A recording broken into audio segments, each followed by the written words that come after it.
하나님 우리 아버지와 주 예수 그리스도께서 은총과 평화를 여러분에게 내려주시기를 빕니다. 오늘 새 본문은 서로 다른 시대와 상황에서 기록되었습니다. 이사야는 바벨론 포로기의 이 절망을 향해 하나님의 유일하심을 선포하고요. 바울은 고난 가운데 있는 로마에 있는 교회에 장차 나타날 영광을 바라보게 합니다. 예수께서는 하나님 나라를 씨 뿌리는 농부의 이야기로 설명을 하고 있지요. 겉으로 보기에는 각각 다른 주제를 말하는 것 같지만 모두 하나의 질문에 답하고 있습니다. 하나님은 지금 이 혼란스러운 세상을 어떻게 다스리고 계시는가의 대답이 그것입니다. 세상에는 여전히 악이 있고 불의가 있으며 의인의 고통 같은 억울함이 있습니다. 그렇다면 하나님은 어디에 계시는가라고 하는 이 질문, 오늘 말씀은 이 질문의 세 단계로 대답을 하고 있습니다. 첫째는 하나님은 역사의 주인이다. 둘째는 하나님의 백성은 소망 가운데 살아간다. 세 번째는 하나님 나라는 인내 가운데 완성된다는 것입니다. 첫 번째, 하나님은 역사의 주인이다라는 부분부터 살펴보겠습니다. 오늘 이사야는 이렇게 선언하고 있습니다. 이사야 44장 6절을 읽어보겠습니다. 이스라엘의 왕인 여호와, 이스라엘의 구원자인 만군의 여호와가 이같이 말하노라. 나는 처음이요 나는 마지막이라. 나 외에 다른 신이 없느니라. 당시 이스라엘은 바벨론의 압제 아래에 있었습니다. 백성들은 이렇게 생각을 했을 겁니다. 정말 하나님이 살아 계시다면 왜 우리가 포로가 되었는가? 하나님은 그 질문에 자신의 존재를 선언하고 있습니다. 나는 처음이다. 모든 역사의 시작이 하나님께 있고 나는 마지막이다. 역사의 결말 역시 하나님께 있다는 것이 그것입니다. 이 말씀은 단순히 하나님의 능력을 말하는 것이 아닙니다. 세상이 아무리 혼란스러워 보여도 역사의 주인은 하나님이라는 그 사실을 선언한 것이죠. 오늘 우리 역시 이와 비슷한 질문을 하게 합니다. 악한 사람이 성공한 것처럼 보이고 정직한 사람이 손해를 보는 것처럼 보입니다. 그러나 여전히 하나님은 우리에게도 말씀하십니다. 두려워하지 말라. 하나님의 통치는 우리의 눈에 즉시 보이지 않을 수 있습니다만 하나님의 통치는 결코 멈춘 적이 없다는 겁니다. 그래서 신앙은 이 눈에 보이는 현실보다 하나님의 이 두려워하지 말라는 그 약속을 더 신뢰하는 것입니다. 두 번째, 하나님의 백성은 소망 가운데 살아간다라는 부분을 살펴보겠습니다. 바울은 오늘 로마서를 통해 말하고 있습니다. 우리는 육신에 빚진 것이 아니다라는 것이죠. 무엇을 의미하는 것일까요? 죄와 육체의 지배 아래 살 의무가 없다는 뜻입니다.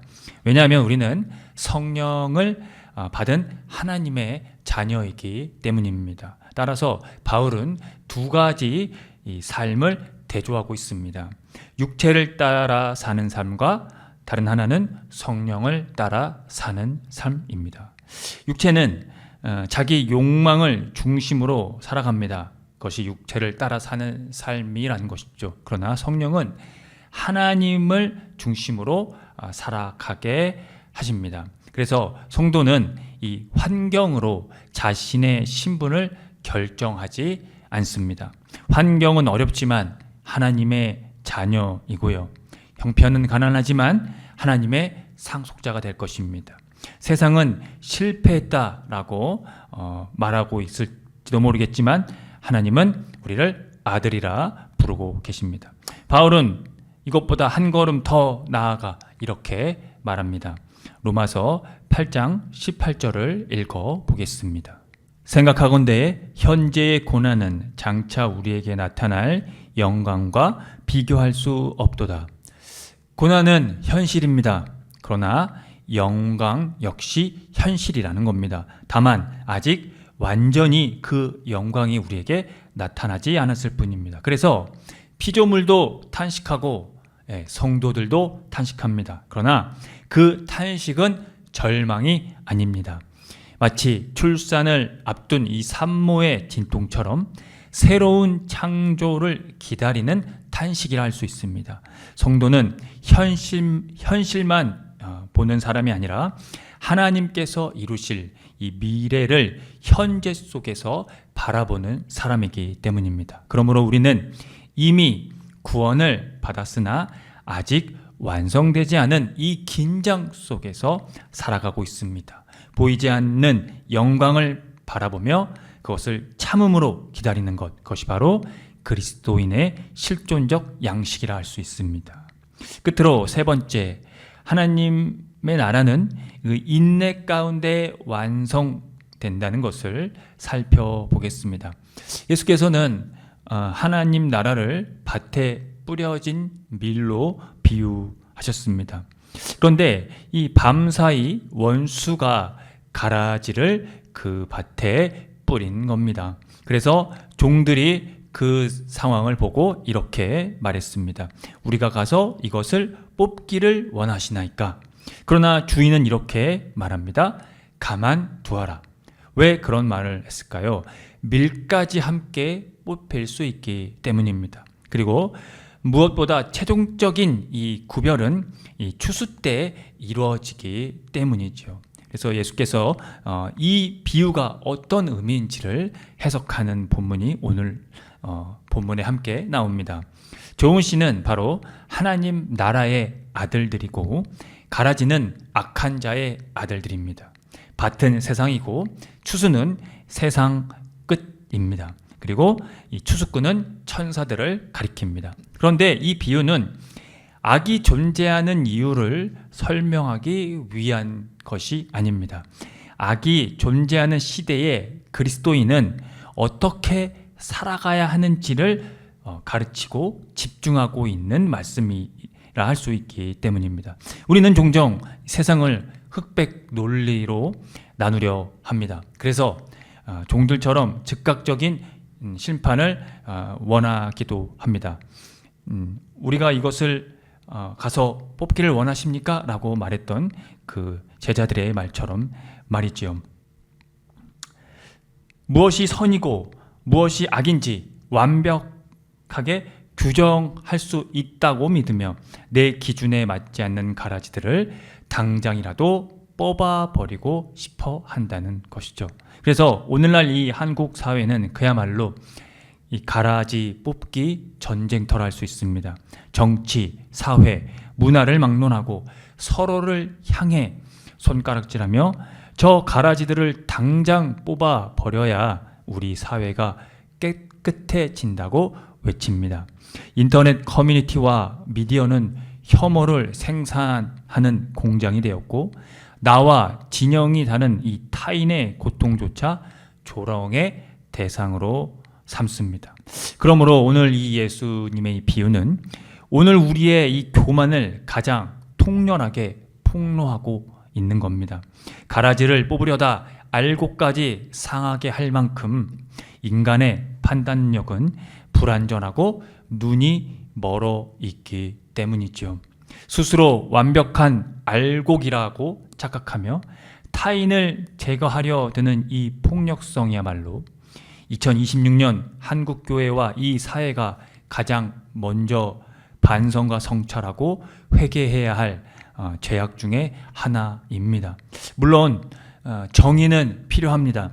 악은 반드시 드러나야 하지요. 그러나 최종 심판은 하나님께 속한 것입니다. 우리가 하나님의 자리를 차지하는 순간 그 정의는 폭력이 되어 버립니다. 역사의 과정 중에는 선과 악, 참된 거짓이 늘 모모하게 얽혀 있어 왔습니다. 그것들의 참된 정체성은 역사의 마지막 날, 즉 추수, 종말이라는 이 최종적 맥락 안에서만 온전히 우리에게 폭로될 된다는 겁니다. 그래서 교회는 이 역사 속에서 성급하게 신적 심판을 대행하려 해서는 안 됩니다. 역사 속에 이 모호함을 견뎌내며 미래에 완성될 하나님의 통치를 오늘로 미리 끌어당겨 사는 존재가 되어야 한다는 것이죠. 사랑하는 성도 여러분, 오늘 함께 우리가 살펴본 이 세 개의 본문의 말씀을 종합해 보면요, 우리가 살아가는 이 세상은 마태복음의 말씀처럼 알곡과 가라지가 뒤섞여 피조물이 함께 탄식하는 고통의 자리입니다. 악이 득세하는 것처럼 보이고 하나님의 정의가 가려진 것처럼 보일 때 우리는 또 낙심하기 쉽지요. 그러나 이사야의 말씀은 우리에게 이 역사의 처음과 마지막이 오직 여호와 하나님 한 분이심을 상기시켜 주고 있습니다. 악의 공전은 하나님의 이 무능함 때문이 아니라 알곡 하나라도 다치지 않게 하시려는 하나님의 인내이자 신비입니다. 그러므로 성령을 모신 이 그리스도인은 세상의 탄식 속에서 함께 아파하되 절망하지 않습니다. 장차 나타날 비교할 수 없는 영광을 바라보기 때문이죠. 당장 눈앞에 가라지를 심판하겠다고 교만을 부리기보다 내 안에 육신의 행실을 죽이고 성령을 따라 묵묵히 알곡으로 자라가야 하는 이유가 바로 거기에 있습니다.